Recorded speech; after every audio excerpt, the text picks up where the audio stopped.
napanood ang dating magkarelasyon na Catherine Bernardo at Daniel Padilla o mas kilala sa tambalang Kathniel nang ganapin ngayong gabi ang kanilang first performance mula nang i-anunsyo nila ang paghihiwalayan noong November 30.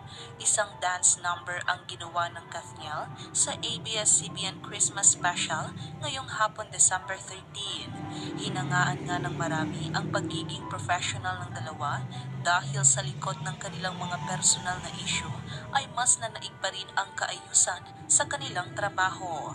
Sa kabilang banda, hindi naman pinalampas ng ilang netizens na bigyan ng kahulugan ang tila pag-iwas umano ng box office queen Catherine Bernardo kay Daniel Padilla sa gitna ng kanilang performance. Akma raw kasi sanang hahawakan ni Daniel Padilla si Catherine Bernardo upang alalayan paalis ng stage, ngunit tinanggihan raw ito ng aktres base sa ikinilos nito. Halata mong umiiwas talaga si Kath, tinatago isang kamay. Ayaw na ni Kath mahawakan. Good job, Kath. Ang mga ganyang manloloko, di na dapat balikan. Umiiwas na si Kath. Nakalimutan ata ni Daniel na break na sila. Gusto pa ata makipag-holding hands, kaso si Kath umiwas ibigay ang kamay niya. Napaka-professional lang nila, sa kabila ng lahat, nakuha pa nila humarap sa isa't isa.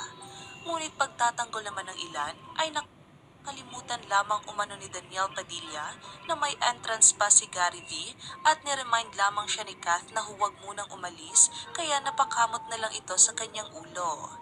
Nakalimutan ni Daniel na may Gary V.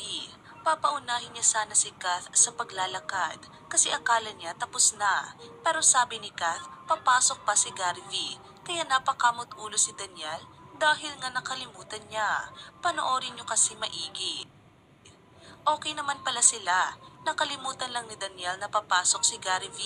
Kaya as usual, DJ being a gentleman, natural aalalayan niya si Kath. Sa huli nga ay makikita ang pag-alala ni Daniel Padilla kay Catherine Bernardo paalis ng stage. Nakunan din ng sweetness ng mga ito sa backstage na nakipagpa-picture sa kanilang fans at nagkwentuhan pa sa isa't isa.